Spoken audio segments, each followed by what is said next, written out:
Hello everybody, it's Becca Switzer with Nirvana by Nature, and I was just doing some journaling, like 5 pages today, and one of the lessons that I'm learning here in my adulthood is that I try to figure stuff out all at once. Like if there's a decision that has to be made, or a choice, or a plan that's supposed to unfold, whether it's moving, buying a new house, figuring stuff out about relationships, like fixing tasks, doing anything like that, I tend to, instead of just thinking about what's the next step, my dog has something to say about this also apparently, instead of just figuring out like what's the next step, or starting with just the first piece of it, I try to solve the entire timeline in my mind, like from today to 15 years from now. Like, what is that supposed to look like?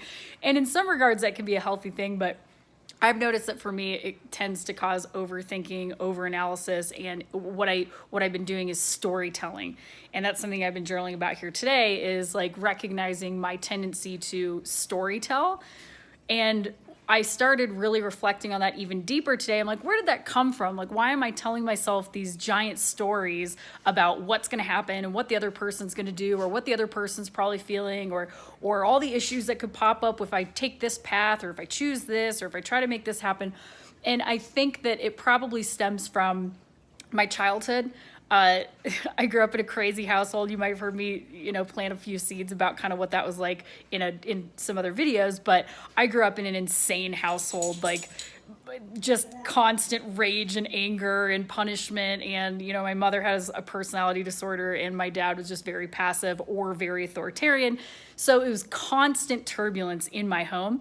And anytime there was an off facial expression, response, or I thought I picked up on a mood, it was like my brain immediately as a little kid just went into fight or flight, like, oh, something's wrong. And you had to figure out what that was. Like, okay, that facial expression probably means that this happened, and I'm going to be blamed for this, or this is going to be the response, or I'm probably about to be punished, or whatever it could be. And so I think that without really realizing it, and by the way, that's made me really good at certain things, like my sales job and stuff like that. I'm very good at picking up on emotions and facial expressions, and connecting the dots in my mind to kind of figure out what a perceived outcome might be, or what a potential outcome might be.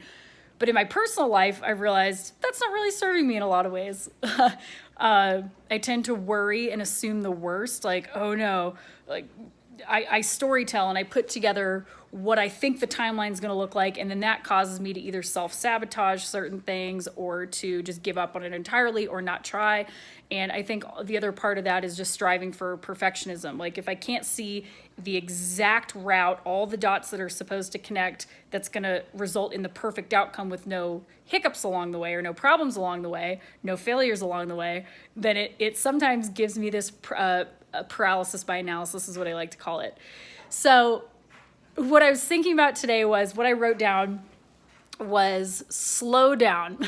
Not everything needs to be figured out right this instant. Be like plants. Allow things to unfold naturally. Don't force things.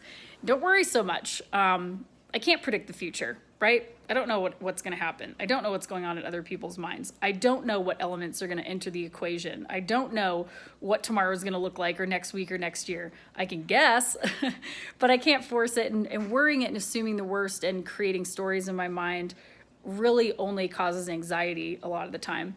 And so as I was reminded by the plants and the trees outside, they just slowly do their thing, and change happens over time.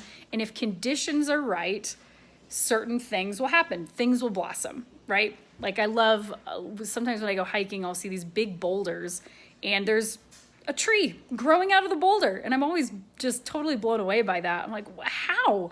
And it's like, well, if something's meant to be and the conditions are just right, nature finds a way. And I'm part of nature. And sometimes we forget that, like, we get disconnected from that idea. And so instead of trying to, if I got frustrated at a seed because I put it in the ground and I expect the tree to be fully grown tomorrow, well, it's just foolish, right? It's unrealistic. But if the conditions are right and I'm patient and I allow things to unfold naturally, just as nature would have it, then 10 years from now, there will be big trees out there, right? Or it'll sprout. And if the conditions are not so, it's not meant to be. So anyways, I wanted to share that reflection with you guys today. I thought it was pretty cool to just, again, learn from nature and to also just constantly examine, like, why do I think that? Like, maybe that's not the way that the world works. Maybe my belief system isn't right, or it isn't serving me in that way.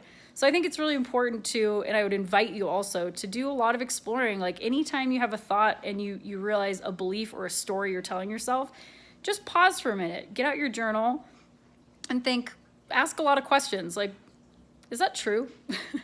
Why do I think that? And where could that belief have come from? And what's the truth? And then what can I learn from nature, which is universal law, that might actually serve me better?